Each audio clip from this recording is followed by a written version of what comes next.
Welcome, Christina. I am so excited for this. The way that the stars aligned so that we could connect is just mind blowing to me. And I'm really excited for everyone who's listening to get to know you and get to know your story because it hit my heart so deeply. And I'm so grateful for how we connected and just the power that you have to shine light on the darkest parts of ourselves as human beings. I'm so excited, so blessed that you have graced us with your time today. And as we get started, I'd love for you to just share a bit of your story, how you got to this point, for the listeners to have a bit of a background and some context before we dive in a bit deeper. Okay, so my name is Christina. I am a mother first and foremost. I am a daughter as well, and I am a true sky astrologer. And how I got to these places was quite the journey. I struggled with addiction for 20 years, over 20 years. And I think what led me there was always I didn't feel worthy. I didn't feel like I had a place to belong. And that was an easy way to fit in, was through, I guess, the party lifestyle, because nobody really cared about you. It was all about the party. Through my addiction, I experienced a lot of horrible things. Even before I think one of the catalysts was some of the generational trauma that I had been carrying from my family's experiences in the past, but I didn't really know all of this. I didn't know this until I actually got clean and started to do the healing work. So when I was 22, I went to go see a psychic, and it I found out that from the psychic that my mother had been raped. And I never really did anything with that information because I was very much so in my addiction that it wasn't something that I knew thought I had to heal from. In 2019, by honestly, I can't say anything else besides that it was the grace of God, because I had been to rehab twice. I had overdosed. I had been through so many experiences that didn't change the fact that didn't make me stop using, but somehow in it was New Year's Eve of 2018, the next day I was just like I had been on a 2-week bender, and I was just like, I'm done. And I had said that so many times before, right? I had went through, periods where I had been clean and sober for months, 6 months, 1 month, but somehow this time was different. I had my son and I was clean. I didn't use through my pregnancy. And then I ended up relapsing he was about 6 months old. And through that time, I was trying to conceive my daughter. And I guess I wasn't in the right mind frame. It wasn't happening. So me and my husband, we went for fertility treatments and to make sure that everything was okay, and everything was okay. And after I got clean, about 6 weeks later, I ended up getting pregnant. And that was just it. There was no turning back after that. And so when people ask me, like, what did you do to get clean? And I just said, the answer is I just never stopped trying. And then like, when it was time, it was time. And through the pregnancy of my daughter, I began to really have to go down this healing journey. And I really had to face a lot of things that I had suppressed. So the whole healing, it's literally layers. I know people say that, but like really, it's when you think you've healed one thing, you move on to the next and to the next and to the next. And part of it was I started to do work with my chakras. I really wanted to find out why certain things were happening. And so as I was doing the chakra work, I realized that I had some real wounding in my root chakra. And so your root chakra it's basically your womb experience, your conception experience. And so I had to start to ask my mother some hard questions. And we even now, like we have she lives with me. She's great with with her grandchildren, but still there is a little bit of tension. And so these conversations were never easy, but I think she just knew that like where I was at and that I needed some answers. So I had to start asking her about my conception story and about my womb story, because I knew that the wounding I was feeling and experiencing, the patterns of unworthiness and not ever belonging and not fitting in, I knew that it links back to that. I asked her about that, her experience. And so my mother was 14 years old and she was raped. And it wasn't like, not that any type of rape, but it wasn't like a violent rape where someone pulled her off the street. It was she went over to a friend's house and there was an older man there, and she was a 14-year-old child and he was a 36-year-old man. And she didn't really know what was happening, and she didn't have a family that ever like explained the whole birds and the bees thing to her. And then the next thing she knew is that her tummy was growing, and she was like, she hid it. She was a bigger girl, and she hid it until she couldn't hide it anymore. And when she found out what was going on with her, that was like, first of all, it was shame. She shamed her family, right? And she explained to me that she spent most of her pregnancy on her in her closet on the floor, just crying. And my grandparents wanted her to have an abortion, and they kept bringing her to abortion clinics, and she kept running away. So although she didn't know what was going on and like how this was going to play out, she just knew that she didn't want to abort the baby. And so she ended up having me. I was up for adoption, and the nurse, when I was born, and my adopted family was already outside, and the nurse basically told her that, like, this is your last chance, if you want to see your baby, because I was taken away right away after she had me, then this is your chance right now. And she said that she see me and she just would never let me go. And she told my grandparents that she was keeping me. And at that time when I was born, I actually contracted rubella in the hospital. So I didn't have my color. So that was a whole other thing she had to let her parents know, is that like I also wasn't white. So that was a whole nother experience. And she said when my grandparents see me that they just absolutely fell in love with me, and that they didn't want to let me go either. And my grandparents were an integral part in my upbringing. Like, we lived with them. I didn't realize it now. they they had so much love for me, but it was between my mother and them, like especially my grandmother, the dynamic was pretty toxic, because my mother was a 14-year-old child. My grandmother didn't let her have much say, like to the point where my grandmother even changed my name. When I was born, my name was Cassandra Leanne. My grandmother's like, nope, we're changing it to Christina Alyssa. And that was that. I am in charge. And my mother kind of had to follow that. So I guess that makes sense as to why I felt the unworthiness and I didn't belong. Like, if your mother is on the floor her whole pregnancy and just, scared, like I was also 2 weeks late, which makes so much sense to me too. I was probably really scared to come into this world. What was I coming into? So it was to have to realize that and accept that was a lot for me to be like, okay, so I am the product of rape.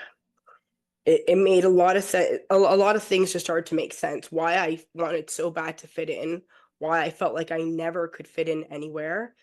And not to mention too, I was also born into an all-white family in a time where there wasn't like biracial marriages and biracial children. It wasn't as common. I was born in like 81, so it was still very fresh for that, especially to be born to a 14-year-old. Well, she was 15 at the time she gave birth, but to be born to a 15-year-old mother, like all of her friends abandoned her. No one was allowed to hang out with her, and so it was very isolating and very lonely. And I felt like when I got older, I felt like I had this relationship with my mother where maybe she thought like I owed her, because she gave up a lot for me. And I don't know if that was my own feelings or if she actually felt that, because I've never received anything but love from my family. So to never feel like I fit in and belonged anywhere, it didn't make sense to me because I was only shown love. But this was something that I didn't like, I guess it was ingrained in me from my womb experience. And I didn't really realize how important that is. I don't think many people do, to be honest. I think most people, they think like, oh, none of that really matters. It's once the baby's born, that's all that matters. But no, it's not. And doing this healing work that I've done, I've really learned that. Fast forward to like early childhood, my mom ended up getting married, and she married a man from Nova Scotia, and he had two daughters, and we became this blended family. And then they had a child together. And my stepfather, like, I say that just so you understand the relationship, but he was a father to me. He took me in, he treated me like his daughter. Even still now, my parents are actually divorced, and he's still my father. Those are my sisters. It was that type of family that we created. But when I got to in elementary school, I always excelled. I always wanted to prove my worth through academics, and I did very well with that. But then when I got to high school, I think even the area that I grew up in, it was all like white people. And I was like, I didn't fit in. I just by my color, I didn't fit in. And the kids really let me know that. And I just wanted to fit in so badly that I say I fell into the wrong crowd. I just wanted to fit in. And that so when I was 15, I was invited to a party by a boy that I liked at his house, and he offered to pick me up for the party. And when he brought me to his house, it didn't take me very long to realize that there was no party. And so, like, I was 15 years old. I was a virgin. I was very like innocent and naive. I don't even think I had ever kissed a boy up to that point. And so when he forced himself on me, and I said no so many times, and he did not listen. And I think that was probably like a really life-defining moment for me where I just spiraled after that. Yeah, I would say that's after that is when I started using hard drugs, and I finished high school just barely, but it was very difficult. And then by the time I was 19, I ended up in a really, really abusive relationship. And all through high school, like, I realize this now, but like I never really had friends. I had frenemies. Like, I had people that would, especially girls that would pretend, and or I don't know if it was a pretend thing, but they weren't real friends, because real friends don't do those types of things to other people, right? Again, another pattern that I think is a generational pattern, because my mom never had real friends either, right? So by the time I was 19 or the end of 18, I ended up in a really abusive relationship, and I stayed in it for like 4 years. And it was to the point, it was bad. And to the point where I was in the hospital a couple times. He'd been arrested a couple times, been put in jail, and I was so fearful of him that like I just kept going back to him because he actually wouldn't let me leave.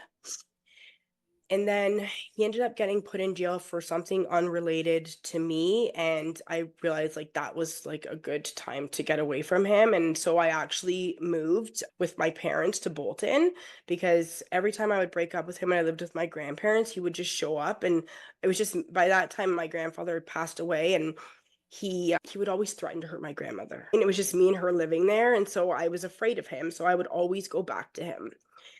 And so I ended up moving back to my parents after he ended up going to jail. And about a couple years later, he showed up at, maybe it was, I'm still a little off with timing for some of this stuff, but he showed up at my door. And I'm assuming he had been like maybe watching me, because my tires were slashed during that time. The grill on my mother's car was smashed.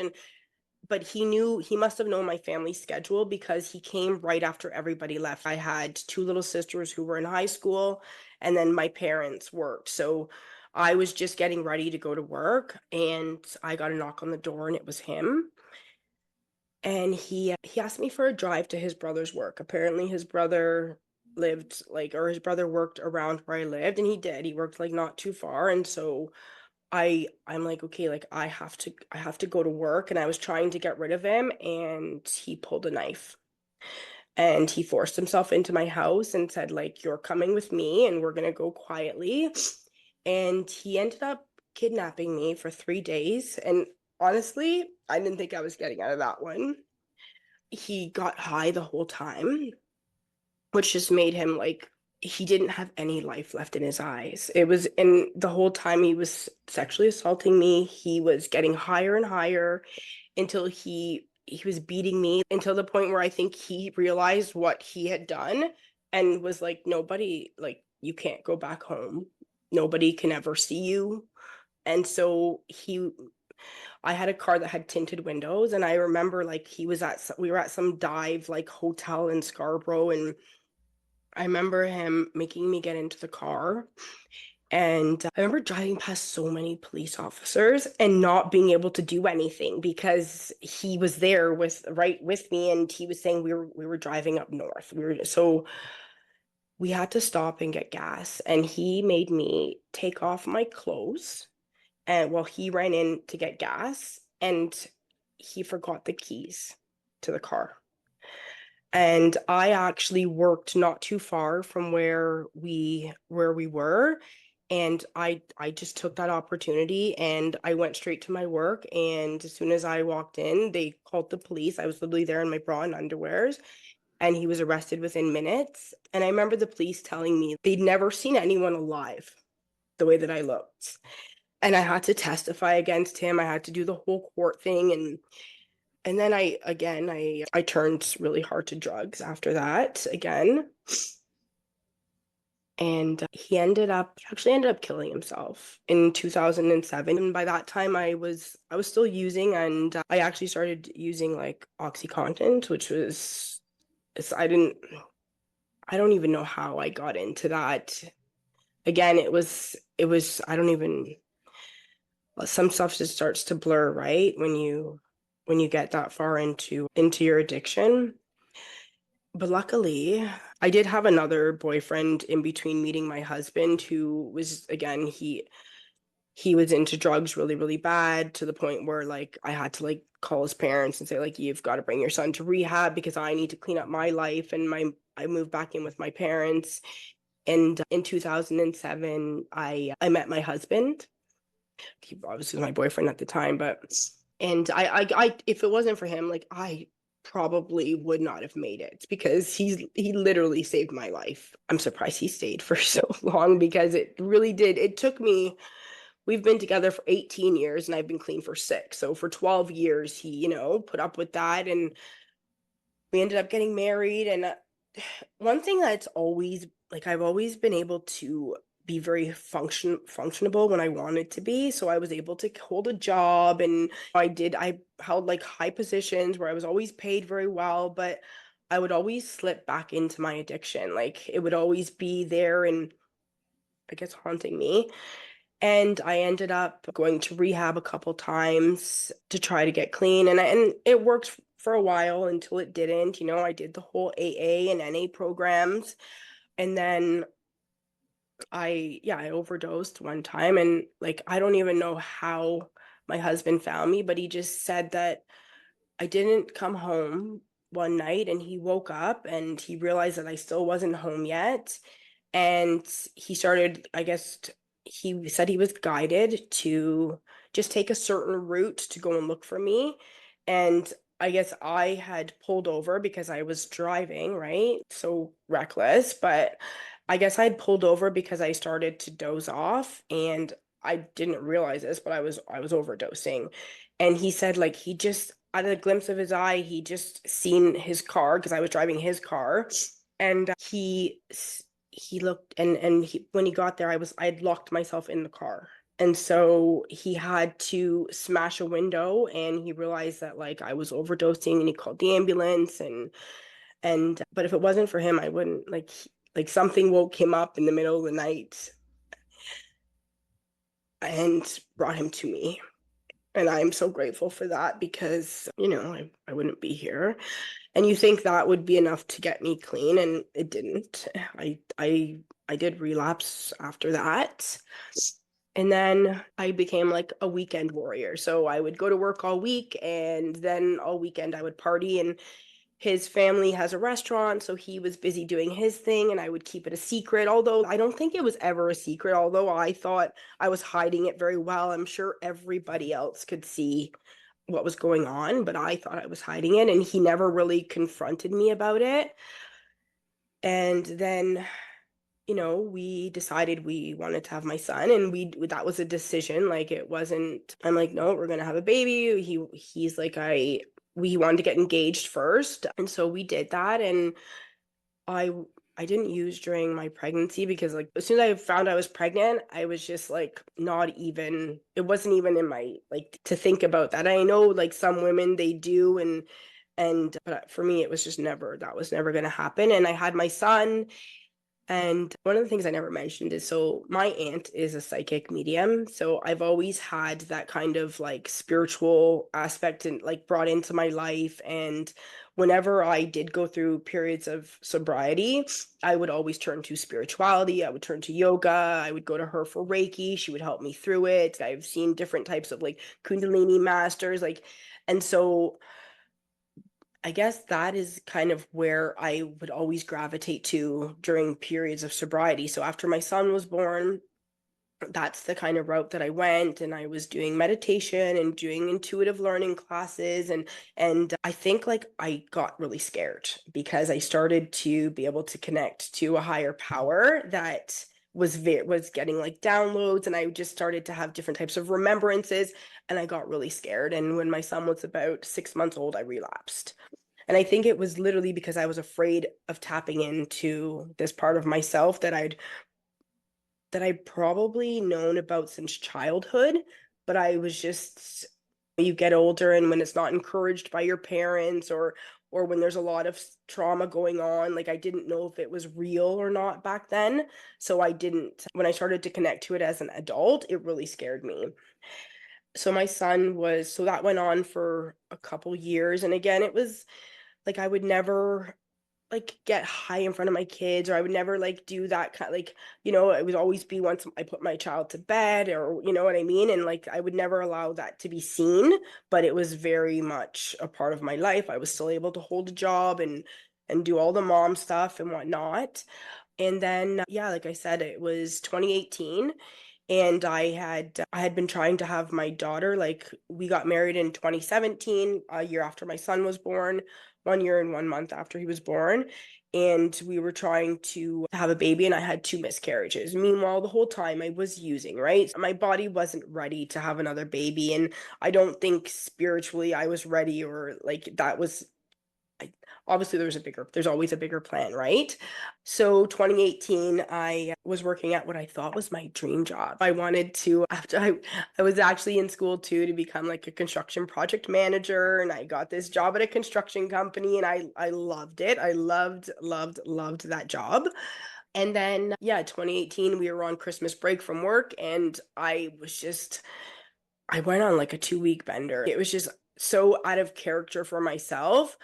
And then New Year's Eve, New Year's Day happened. I was just like, I'm done. And the next week, I remember I got so sick. Like, it was a really bad sinus infection. And to the point where, like, I'm not really much of a doctor person. I don't go to the doctors for prescriptions. I don't go to the hospital. I don't do that kind of stuff, right? But I was so afraid because of what was going on in my head, the pressure, that I was like thinking like, oh, is something happening? So I just remember after that, I don't know if I guess I was purging, or maybe I was opening up to like new levels of understanding, but within 6 weeks I was pregnant, and it was just like, whoa. And I just never looked back, like, not once. And then by I guess 2020 came, right? And I think everybody shifted. But I wasn't planning on going back to work because I was just really dropping into motherhood. My husband was like, now we have two kids. He works a busy job, but he has a restaurant, and his restaurant ended up getting closed down. And so I was kind of forced to go back to work once my mat leave was done. And That was February 2021, and by October of 2021, I ended up getting fired from my job. But in May, I had stumbled across a woman speaking about astrology. And she wasn't speaking about regular astrology, which is something I'd always been into, like, my Virgo sun, and that's pretty much the extent of it I knew. But she started talking about like true sky astrology. And there was something that just clicked. I don't know what it was, but I was like, okay. I started looking at my chart and then I ended up taking one of her courses.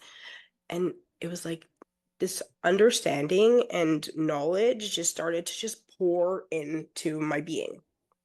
And yeah, then by October of 2021, I got fired from my job.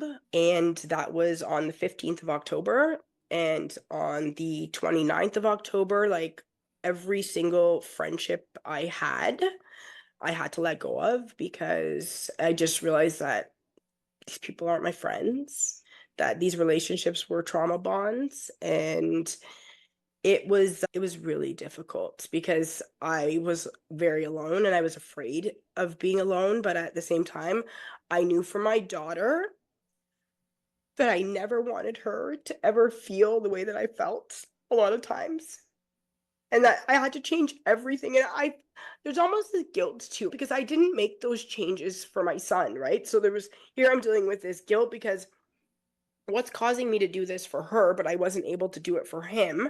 That's when I started to do a lot of the healing work, a lot of the shadow work, just sitting with myself every single day and like just trying to see what was arising, what came up, realizing that a lot of the stuff that I was feeling, like a lot of the emotions, a lot of the things I had to heal, I was not just doing it for me. I was doing it for her. I was doing it for the people that are coming after me, the people that came before me. And it was a lot. It was very overwhelming. And I didn't want any help. I didn't want any community. Luckily I have sisters, so that was kind of my safe space. I have 3 sisters, so I was able to lean on them a lot. And then I found some different people in different communities who kind of guided me, some mentors to just help me evolve to be the mother that I want to be. And I started to pursue my passions. I opened up a small home cleaning business, and then I started doing astrology readings, and then I took my life coaching. I did my yoga teacher training, and it's just everything started to feel like I was on the right path. And then I experienced a couple health things. So I didn't realize at the time what it was. So when we carry generational trauma, it's literally in our bones. It's literally in our body. And when we start to release it, it has to exit. I've physically I was always in pain. I started to have a lot of physical symptoms. I started to gain a lot of weight, which I didn't realize too is a way to protect myself. And so I was going to see all the doctors, right? And every doctor was telling me that I was okay, that nothing was going on. I couldn't understand it. And so I was like, okay. I started making some different health changes. And I think it was by last year, I just really started to prioritize myself. So started to go to the gym, started to eat better, looked up like different supplements to take, and just really started to take my physical health into my own hands. Again, that's another generational curse because the women in my family have not ever physically taken care of themselves. And so I also wanted to change that for my daughter. And that brings me to today, where I finally feel like, even this year, I have really started to call in that feminine community. And I'm seeing it in so many different places, and I'm being invited. Like, I feel supported. I've never felt supported by females before. I've always felt judged. I've always felt like I didn't belong. And I'm pretty intuitive. So sometimes I just know things, and I knew that the rooms that I was in before, when I would leave them, there would be people talking about me, or I was entering. I just knew it, but I was too afraid to ever leave those rooms because I didn't want to be alone. And I do not feel like that in this. Like, I'm so overwhelmed by how much like support I have. It's like it's overwhelming. It's great, but it's overwhelming, right? Yeah. Because I've never felt this supported in female relationships before. Mm. I agree. I feel that as well. It's when you open yourself up to real bonds, like that Mhm. real sisterhood, and when you actually experience it, it's breathtaking, like Yeah. to have a friend listen to you and not play that like comparison game like, "Oh, you did that? Like this is what I did." Like just have someone Yes. listen to you and like be with you and actually hold space for whatever it is you're experiencing. It's kinda like at first, it's, like, breathtaking, like, "What? That's not the reaction I expected." It's such a beautiful thing, and I felt that with you when we connected at a friend's gathering, and I it's so deep, it's so healing. There's so much beauty in our bonds with the masculine, with men, but it's a different thing Yeah. with women. It is just different, is the only way I can describe it. It is so healing on so many levels. But Christina, oh my gosh, your story, it took me on like this roller coaster of emotions. I was teary-eyed and my heart was like so full for you at some points. And oh my gosh, what an incredible, wild, winding journey you've Yes. had to come to this point. And what I want to highlight for the listeners is the massive impact that that imprint of our conception and pregnancy and entrance into the world has. Yeah. And that's kind of where we really bonded. But even though you were received into a family with so much love, like you described, those imprints of unworthiness, not belonging, being scared to be in this world were so foundational for you. And that's where your healing was really rooted in. And, unfortunately, we don't always go straight to the healing route because it's not No. available to us. We don't understand it. We don't know it. We might not be guided at that point. And um, just it's interesting, like the genetic codes that are given to us, like, even the age when your mother experienced Yes. something was the same age that you experienced that. Yes. And and it's like it's unfathomable, but that's what happens, you know? And it keeps coming up to us and being shown to us until there is someone in our lineage that says, "No, this ends with me, not again. I'm not gonna pass this on to my daughter." And I know you feel guilt about not being able to make that shift with your son, but as you were speaking, I was like, there is something about the daughter because it's a Yeah. reflection of us. Yes. So I think like when you had your daughter, it was more of like, okay, like this is like the mother line that's Yeah. being passed down, like that lineage, and it awoke something up in you. So thank you for sharing your story. And I wanna also highlight for the listeners that you've been able to experience, like, the depths of human emotion, of the human condition, of the human experience to the extremes. Mhm. The lowest lows, the highest highs, the broad range of everything that we can experience. And I think that's a part of the journey of a healer, of an intuitive. Oh. You know what? That's one of the things that when I dove into my astrology, it was one of the things that I actually see. I never felt so seen and so understood and so supported by a higher power until I started to really dive into that, because I was like, okay, like, I had to go through these experiences, and I was always, you can see it in my astrology, I was always going to make it out of it. And sometimes I felt immense guilt for that, because I've had a lot of friends that have passed through overdose. And I always thought, why me? And that's why, like, even today, like, it's so important for me to share my story, because not many people go through the experiences that I've been through and get to make it out of it. And it is possible, right? I'm proof. I am proof that it is possible to go through all of that and to still like have so much gratitude for life and be so I'm not that I would ever want, I wouldn't change a thing. I wouldn't change a thing because it's brought me here today, and I feel so full. I feel like full. Like I have so much gratitude for what I've called in, and I understand that, that I was, because I had that imprint, I was literally mirroring that back out into the world. And that's why I was receiving the connections that I was receiving. And that once I healed that, which just this just since the beginning of 2025, the women that I have met and the opportunities that are being presented to me, it's like, oh, you've done this. You've done this, Christina. You've healed that part. Sometimes it's mind blowing to me. I had a friend, she said to me, she's like, we're hosting a sun circle on Sunday. And I had called her when I had first thought of this, and I was like, I'd already read her birth chart before, and I pulled up her birth chart and I put them together. So it's called synastry. And I was seeing like I have a power stellium in my 11th house, which is all about like community. And it's about like building your own community, but it has Pluto in there. That would be the biggest transformation in my life, would be in community and how I approach community.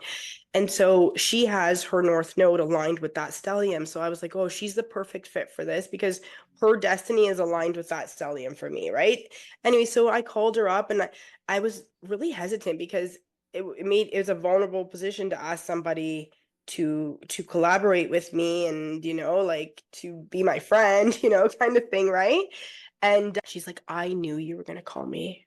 She's like, I've known for 2 years that we would be working together. She goes, but the first time I met you, she goes, I wanted to give you a hug. And she goes, you weren't open to that. And I could feel that. And she met me at the beginning of 2022. I hosted an astrology workshop at a yoga studio by me.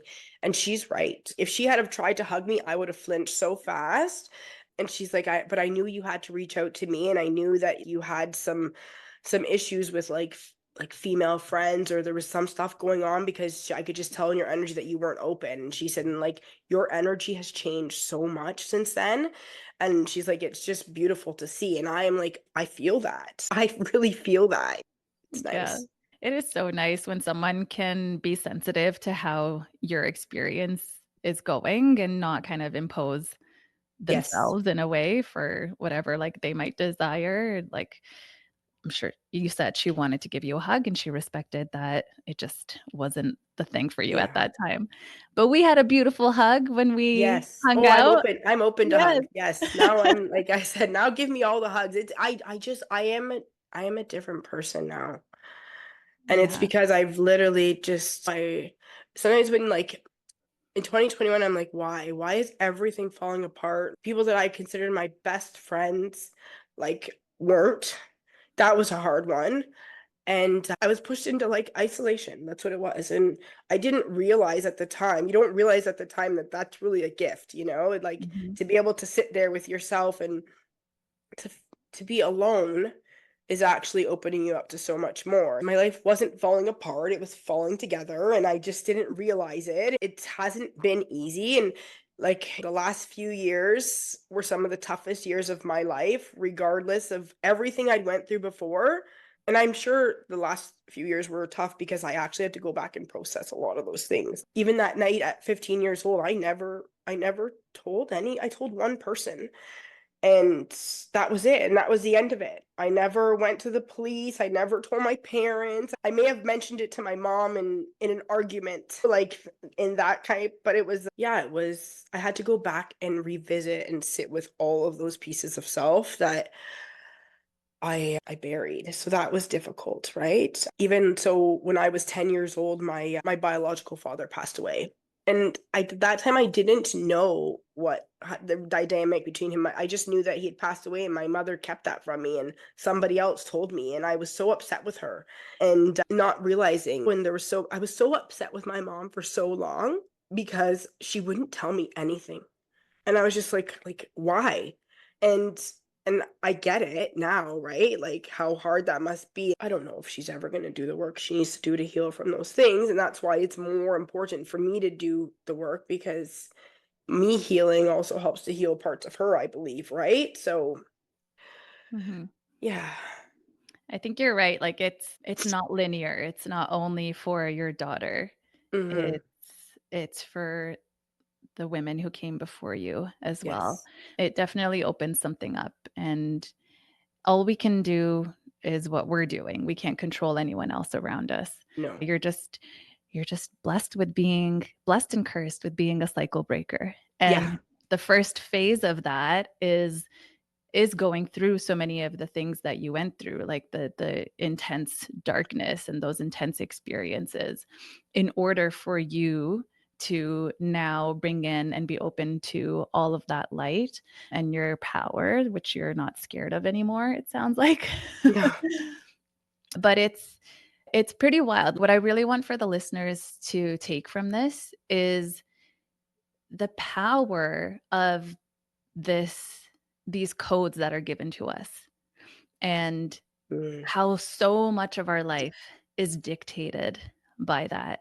Until we become aware and realize what's happening and have the desire, I don't know where that comes from, but have the desire to heal and to change and to do something for ourselves and for our lineage.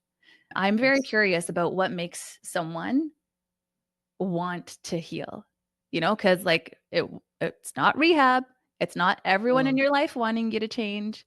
It's not all of these things that you would think would make someone want to shift. I'm so curious about what those shifts are. And sometimes it is just like you described, this like moment of awakening, this moment of connection with a higher power, something we don't really have control over, that just shifts things on a deep level, or something we don't even understand. I want you to kind of talk more about this true sky astrology. Mm. I'm very, very naive when it comes to astrology. I From like a logical, scientific, grounded perspective, I'm like, women cycle with the moon. So it must have like these Yeah. planetary beings must have an impact on us. I'm curious. I want to know kind of what it is. And it sounds like it's been a big part of your journey. Definitely. And when I went, so when I finally really started to study and dive into astrology, I went back to the timing of when I got clean to see what was happening there. And so what I noticed was the North Node, which is your destiny, it's your soul's purpose in this life, was crossing over Uranus in my chart. Okay. So the North Node in the sky, the one that actually is moving, was crossing over the planet Uranus, who is the god of astrology. He's also, like, people say he's a higher octave of Mercury, and it's almost like a godlike frequency. It's also the freedom thinker. It's also the one who wants change. And the North Node was crossing over that, which sits right on my ascendant, and that is who you show the world that you are. And so that was happening. And I thought that was so beautiful because I'm like, ooh, my soul purpose is being activated, right? And the North, and sorry, where Uranus sits is in my 12th house, and your 12th house is connections to your past lives. And that was one of the things that really started to come in for me, was remembrances of past lives.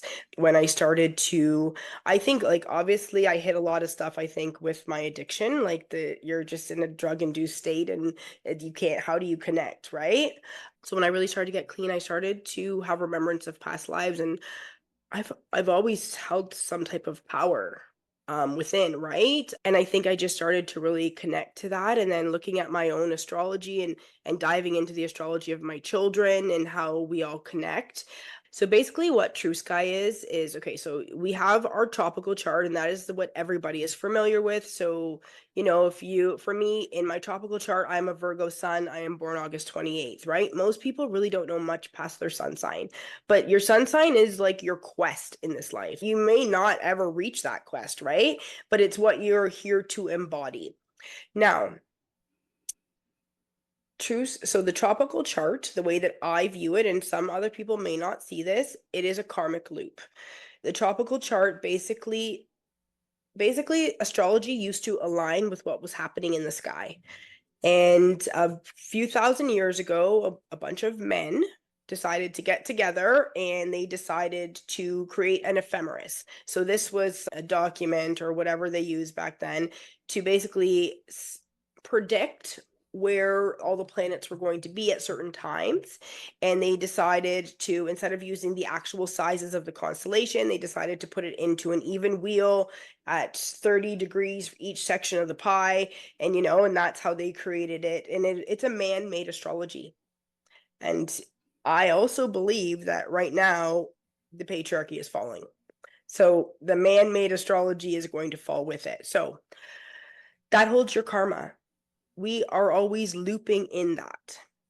I also believe that if you've come here at this point in time, we are here to move out of our karmic loop and to liberate ourselves. And how we do that is by looking up what's happening in the true sky, because what's happening in tropical astrology is actually 24 degrees, anywhere from 24 to 25 degrees ahead of what's happening. And I don't think that necessarily that was done by accident.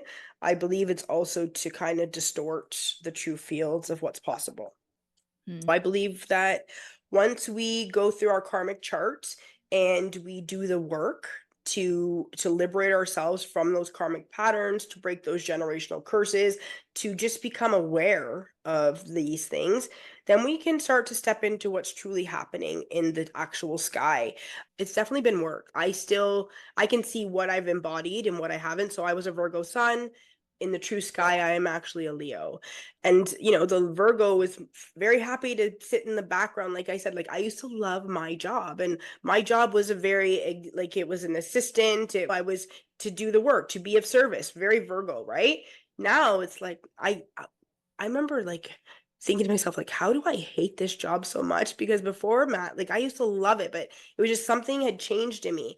And now I embody my true sky placements. I want to be putting myself out there, going to new places and being that Leo personality, that big personality. Even so, I went from like a Sagittarius where it's just, a Sagittarius rising to a Scorpio, which is more of like the mystic, being able to go deep, that deep transformation, that constant rebirth. And I feel like I'm embodying my true sky.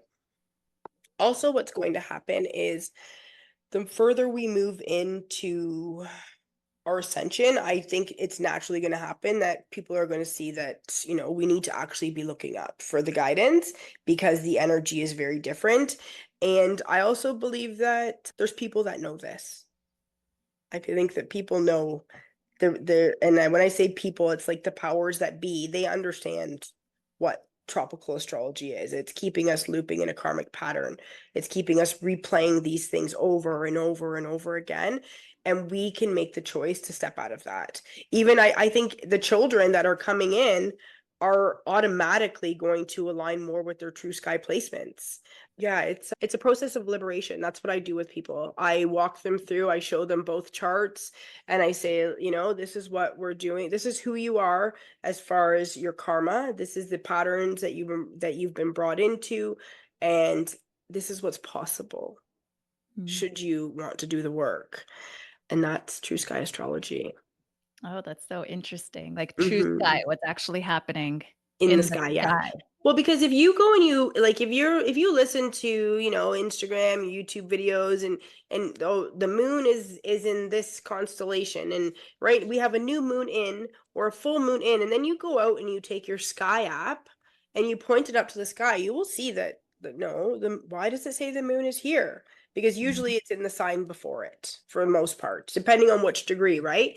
The other thing with true sky astrology is the constellations are not all the same size. So we have this 30-day season in tropical astrology. That's not the case. So right now, like people will say we're moving into Aries season, but the sun is still very much in Pisces until the 18th of April. Yeah. Interesting. I've heard it explained in such a great way, and it was Heather Eisenhower. She's a tropical astrologer who basically was saying, like, the more we move into the age of Aquarius, because I know people think we're there, we're actually not. The Pluto doesn't move into Aquarius until, like, I think it's 2044. But the more we move into the age of Aquarius, the more people are going to realize that, like, we kind of got stuck in the age of Aries. And that's where the tropical chart is from. And if you think about Aries is like the warrior, and that's like all the war and the fighting on earth, and we've trapped ourselves in that. And I don't think that was by accident. I don't think when they pulled the knowledge from the sky and decided to put it down on paper, that was an accident. Mhm. Mhm. So, yeah. It's interesting, so many people are coming into my life, my field right now, bringing up the topic of this is not an accident. No. I'm thinking to myself, like, since I've been born, there's always been a war somewhere Yeah. on this planet, and before that, there were the world wars. It's like a fabric of our reality, Yes. It's of changing. yeah, that's so I feel that too, Hmm. and a part of my mission for this podcast that, like, it's kind of evolved is realizing how powerful our wombs are, Oh, realizing the creative life force energy that comes from that, and especially when women connect in a healthy way, and understanding that, like, yes, we create life, which is outstanding and so powerful, but we also are able to create a reality. And from my podcast with Joel Schaefer, which we were kind of discussing hmm. when we met up, he was saying that women actually are able to direct our evolution by by what women focus on. And honestly, that is one of the reasons why I have started to create a sun circle. So on Sunday, I'm hosting my first sun circle, and most people haven't actually heard of a sun circle. Yeah, They've what is heard of it? the moon circles and whatnot, right? And I don't think women understand, and I get why they've gravitated towards the moon. It's because yes, it represents our cycle, and it it's our deep emotions and all things that would be considered feminine, right? But what they don't realize is that the moon is in devotion to the sun. The sun is actually the giver of life, right? And if you think of the whole hermetic principle as above, so below, is that I believe the planets and the energy that comes from them helps to create our reality here on earth. So when you have women gathering twice a month or however many times, new moon, full moon, and they're directing all that energy to the moon while simultaneously the sun is being bastardized, and it has been. So wear your sunscreen. The sun's going to give you skin cancer. Oh, it's too hot. Now we've got to block it. It's literally being blocked. It's also feeding into what I believe is the suppression of the divine masculine. So we've seen how fast the divine feminine has risen, right? And Mm, I believe that we've done that. We've done that by focusing so much energy on the moon.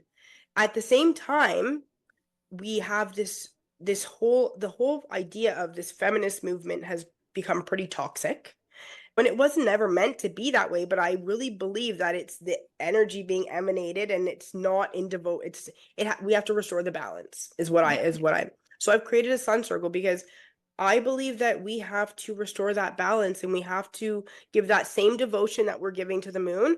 We have to give it to the sun because they would not exist. The moon would not exist without the sun. We cannot continue to seed humanity with the way the things are going with the men. Okay. yeah. You know what I mean? It's become very toxic. I think it's time to direct our energy, not saying not to the moon, but I think we need to understand we need to restore balance. Have your moon circles and do all that. But at the same time too, like we need to stop bastardizing the sun. And maybe if women could come together and they could focus that energy on the sun in a healthy way, I think we can really resurrect the divine masculine at the speed that we've done with the divine feminine. Wow. Okay, so for someone who is very new to even, like, talk about energy and even talk about, like, divine masculine and divine feminine, I think what the big takeaway is that where our focus and attention goes is actually more powerful than we understand. And Oh yeah. if you look at our culture and society right now, our focus and attention is, like, being harvested, and, like, distractions are I don't even know if they've ever been this high throughout history, right? And exactly. And the Yeah. fact that the moon represents that the inner subconscious, the feelings, the emotions, and everybody is become overly sensitive. Everything is about how everybody else has to feel, rather there's not enough action being taken, which is the sun, right? And Mm. I think it's just about restoring balance. So whatever energy you're going to give to the moon, give it to the sun in a healthy way.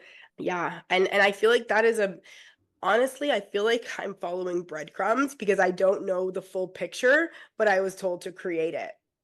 That's it, Oh, you know? interesting. Yeah. That's Yeah. so interesting. Because so many people are like, what are you talking about? What do you mean? And it's like, oh my goodness, this makes sense. And it goes like my favorite yoga story is like the story of Shiva and Shakti. And it's basically the story of the sun and the moon. And like Shiva just wants Shakti's attention and he's too busy doing something else. And then he realizes like how much devotion she has to him, and they end up getting married, and it's the divine union, right?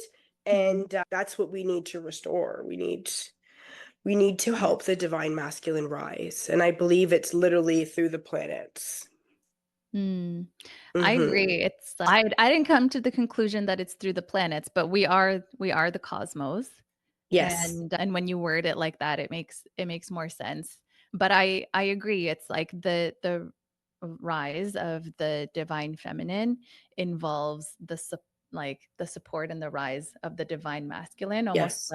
almost like we're leading and showing a bit of direction, because it can't like we can't rise and be like, "Oh, I'm in like my divine feminine and being a woman is amazing," and have men be suppressed. It's like just what has Exactly. happened to us happening to Yeah. them.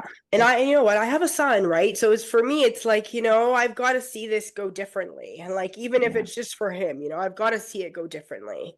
Yeah. Yeah, absolutely, Yeah. absolutely.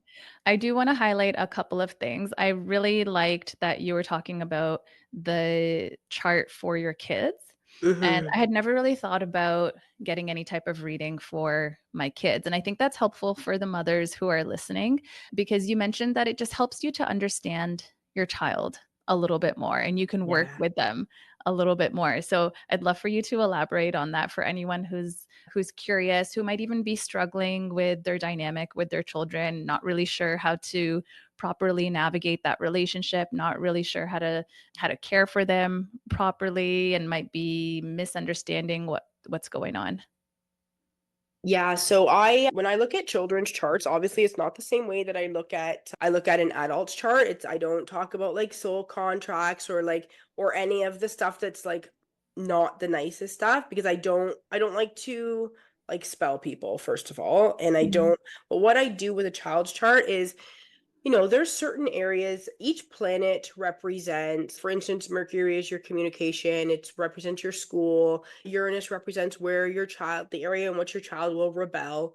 You have Saturn, which is like Saturn's a super important planet for a child, for anybody, because Saturn is basically works in 7-year cycles. So it's like your first 7 years is in the house, your next 7 years is in the school environment, your next 7 years is your initiation into adulthood or into the work life, and then by the time it makes a full circle around your chart, that is your initiation into adulthood. And if you can actually be able to track that and see which house, so which area of life it's happening in what sign, you're able to really help your children through some very pivotal moments in their life, because Saturn is your like it's your lesson. It's one of your huge life lessons.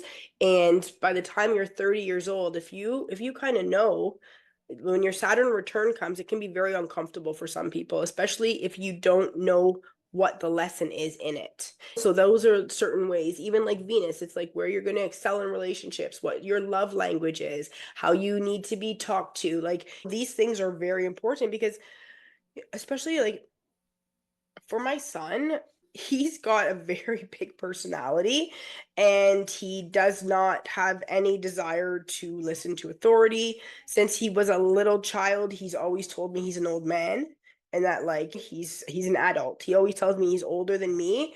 And I actually see these things in his chart, like where his rising sign is conjunct a star called Regulus, and Regulus is the kingmaker. And so it makes so much sense why this 8-year-old boy refuses to listen to any adult. And, he won't do it. And so I was able to see these certain things, even with my daughter. Like, so my daughter has Pluto and Saturn, which is like, that's intense. And she has them in her first house of self. So this little girl, some of this, and Saturn is also wisdom. It's a wisdom planet. And the things that come out of this little girl's mouth, you're like, whoa, like, where did that come from? As well as she's got this Pluto there, and Pluto is the planet of death and rebirth. And my child talks about death a lot. Like, and when I was like, so sometimes she'll say like silly things like to her brother when they're fighting. And so one day I was asking her, like, Belle, you don't even know what death is. Yes, I do. It means that you do not come back here in this lifetime. And I was like, whoa, and like she just has this like deep, and she's 5, right? So she has this deep understanding of things. But when your child's always talking about death, some people can find that a little bit like creepy, right? But I've seen it in her chart. So I'm like, okay, this is actually very normal for her. And we have to keep this conversation going, right? I also know from a lot of her placements is that she's probably from a time in the future, and she's here to show us unconditional love. She's here to show that to our family, and to just be love is what she is. And she will say it. Since she's been born, she's always like, she'll put her hands on your face like this, and you can feel she's healing you. Even my mom had surgery back in September, and my daughter, okay, Nanny, I'm gonna heal you now. And like, she is a healer. That's what she is. And even my son, like, he will become a healer, but he's going to fight that very much so first, because he has a wounding in that area. And I also like know that's from a past life from that we've had together. Yeah, your chart can show you those types of things, but it can also just show you like really practical things too. Like I said, what's your child's love language? Where are they going? What is their best area of communication? How do they best learn? Mars is like, it's either where they're going to be really aggressive or they're going to have so much passion. There's all types of things that you can gain from learning your children's astrology. I actually, last year, I did a 40th birthday party, and she asked me, she's like, I'm having 8 different families. And she's like, what I would like you to do is I want you to pull each family's chart and sit down and do a mini family reading with them. That was so cool because I really like to look at patterns. So I took all the charts and I just grouped them into families, and I was like, all like the commonalities between the charts, so it's like, and because you'll see it if you have children, you'll see where your children have aspects of you and aspects of their father, and you're able to see that, like, and there's that overlap, right? Yeah. That's so interesting. And I could see how that would be really practical just to know your kids' love language and just to know like where some of these patterns come from so that you can support them. So there isn't this like push-pull Yes. dynamic. It becomes more of like I think as parents our job is to just be this like foundation of support so that our kids can blossom into and unfold into whatever they are meant to be. Yeah. And I think this kind of helps us navigate that a little bit more. So I really like that. I also like from everything that you've discussed, I want before we wrap up, I really want listeners to just really take in the I think just like the potential of possibility.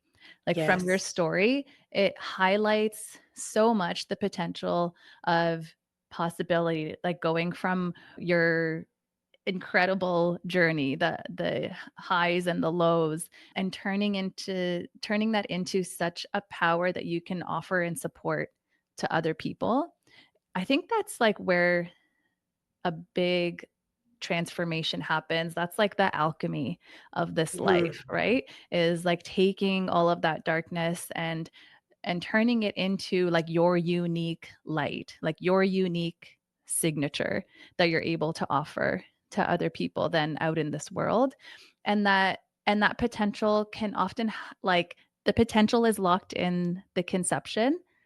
Yes. And what I mean by that, to clarify, is that that's an intense conception, Yes. but there's so much power potential locked in there because of what you're able to turn it into Yeah. and Yeah, what you have turned it into. yes, you know what? Like I said, I wouldn't change a thing, and even knowing everything I know and having to have these intense emotions and never feeling like I belonged because I know that now I'm on the other side of it. How many people am I supposed to like I've been told that, and not like I've been told that you don't go through everything you've went through and make it out to keep it to yourself. You've had Mhm. to go through all of this because you have so many people to help. Like, Absolutely. there's so many people that I am able to help with my experiences who will resonate with it. And it's going to be from so many different things because I've had so many experiences. Yes, you have. Yeah. And I wanna just echo that in just my experience with you. Like, you're the first person in my life that I've been able to realize, like, my mother experienced, like, medicalized rape, essentially, with my older sister, and how I also never felt like I belonged, like I was welcome, and there were so many just, like, reflections back Mhm. to me through your story and how we connected, and also the power of addiction. Like, the father of my children is really struggling on that journey, and there's so much that I have to navigate and heal for my daughters so that they don't have to go through this cycle. I come from a line of single moms, and like either their husbands have passed away or they had to flee because it was a toxic abusive relationship. That's what I'm a part of Yeah. my journey here. And yeah, meeting you, and we've met before, but connecting with Mhm. you, and it was just in and of itself, being together in sisterhood was so healing. So Yes. thank you so much for that personally. Yeah. Yeah. But also thank you. I'm deeply, deeply grateful for you just sharing your story, because I know it's like you've come to the place where you know you have to share your story, but Yeah. I know it's not easy to always go there. But for those of you who are listening, the healing comes from facing that, from facing the darkness, going into those intense experiences and coming out of the other side. So we do have to face the darkness. That's a part of our healing. If we want to shut it out, shove it under the rug, it's always going to be there, Yeah. and we're never going to move past. So we have to do that. And I want that message to really, just permeate into the field. So, Christina, is one of my last questions before we head off, which I like to ask everyone. I'm sure you've heard it. A part of the mission for this podcast is because I feel like there is such a profound imprint that takes place when a new life is entering our reality. It's their first experience of this 3D reality. And how they come in matters. There's the imprint of conception that me and you have talked about and that I've talked about on another podcast, but that birth imprint is really profound. And the state that our mother was in, the state which is the state that we are in, the hormonal cascade that occurs, it can be one of high amounts of oxytocin and dopamine and all of that, which results in an imprint of love and safety and trust and a welcoming party, essentially. Or it can be an imprint that is of fear and survival mode and mistrust, which I think I was imprinted with, and I think you were also imprinted with. And Mhm. a part of our journey is to overcome that.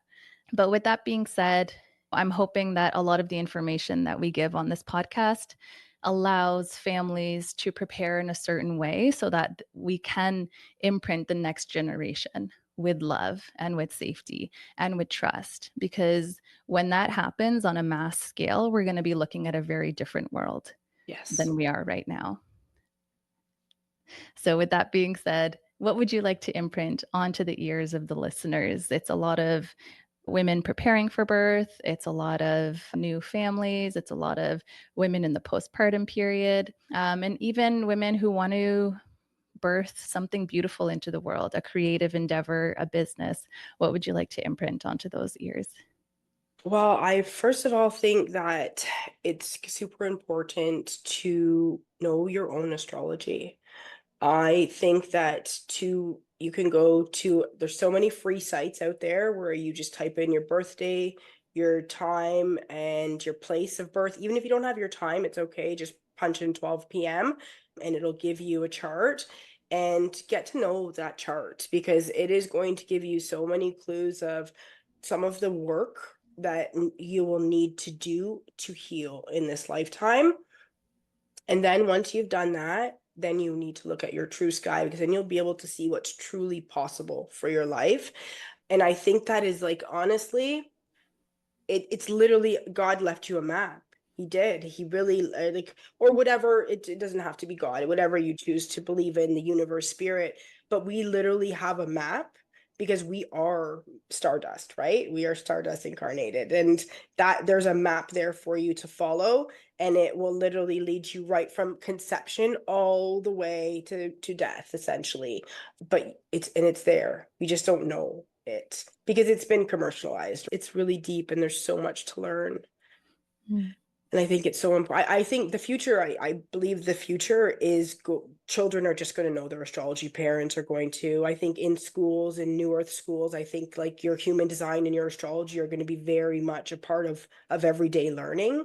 But yeah, if you have that opportunity to go and look at that, it'll be life changing. Even Mm. just they'll awaken parts of yourself. Like if you look at your chart and the symbolism and the glyphs, like it'll literally activate parts of self. Mhm. Yeah. Mhm. Yeah, I get that. As you were saying that, I was like, "Yeah, that makes total sense." Mhm. I think it's, like, such a gift just to understand yourself a little bit and understand how to kind of, structure your life so that it works with you instead of against you.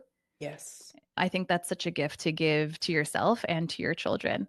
So, Christina, if people are feeling called to work with you, if they are really curious about their astrological chart for themselves or for their children or for the whole family, how can they do that? They can find me on Instagram. My handle is at, and then it's Miss, so MRS dot Groe, Groe. And they can send me a message, and yeah, we can connect that way. I'm always on, yeah, Instagram. That's the best way to get a hold of me. Okay, awesome. I'm going to put that in the show notes. Again, thank you so much for making the time to do this. I really appreciate you sharing your story and sharing your gifts and your wisdom. And I think that the listeners are just going to take so much from this, but especially the potential for change. Yes, yes. Thank you. Thank you. Thank you. Bye, Christina. Bye.